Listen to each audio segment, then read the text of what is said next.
हमारे लिए मिट गया। आज हम लोगों को भी मिटना पड़ेगा। घर के घर में बैठ के कोई क्रांति नहीं होती है। जो अंधकार में रहते हैं वो क्रांति को घटित नहीं कर सकते हैं। क्रांति वही लोग कर सकते हैं जिनके अंदर क्रांति करने की शक्ति होती है। गुलामों को गुलामी की जानी हो जाएगी तो वो बंद करेगा, बाबा साहब ने बोला। लेकिन अगर हमारा लोग अगर चाहेगा कि हम अपने आप गुलाम बने तो काम कैसे होगा? इसमें बाबा साहब की तो गलती नहीं है ना। तो बाबा साहब नाम की शक्ति जो है हमारे अंदर का उद्रेक हुआ। अरे बाबा साहब क्या है? ये दो आंख ये बाबा साहब है, ये दो कान ये बाबा साहब है, ये श्वास ये बाबा साहब है। अरे सारा जीवन ही जो बाबा साहब है। बिगर बाबा साहब तो अब जीरो है। ये बाबा साहब है इसलिए प्लस में चल रहा है, नहीं तो अब तो जीरो है, जीरो। अब प्लस में चलना है। आने वाले समाज को ये दिखाना है, हमारे आने वाले पीढ़ी को ये दिखाना है कि एक बाबा साहब हम लोगों के लिए मर मिट गया।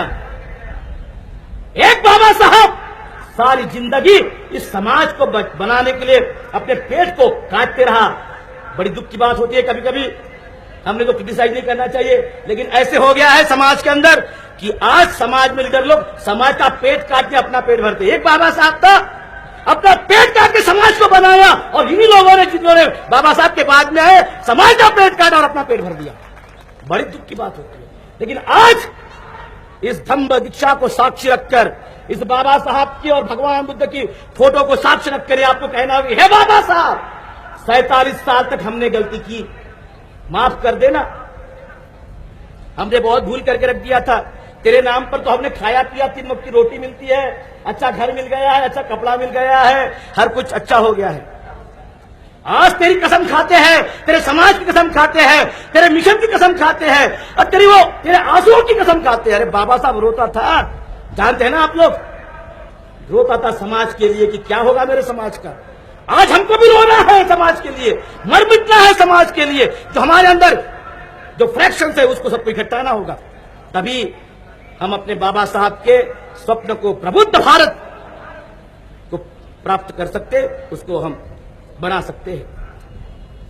बाबा साहब की जो कल्पना थी प्रबुद्ध भारत कि सारा भारत एक प्रबुद्ध बने, यहां पर जो जाति की वैषम्यता है, जो जहर फैला हुआ है वो नष्ट हो जाए, सारा समाज एक रूप आ जाए।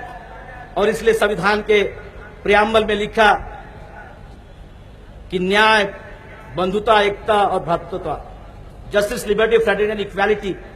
ये तो भगवान बुद्ध 2000 साल पहले बोले, उसी बात को बाबा साहब ने कायदे से बांध दिया।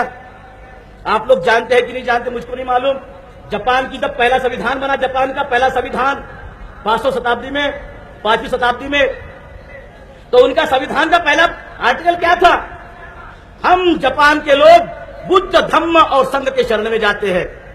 पहला आर्टिकल, हम जापान के लोग, ये राजा ने लिखा कि हम जापान के लोग बुद्ध, धम्म और संघ की शरण में जाते, पहला आर्टिकल। दूसरा आर्टिकल क्या था?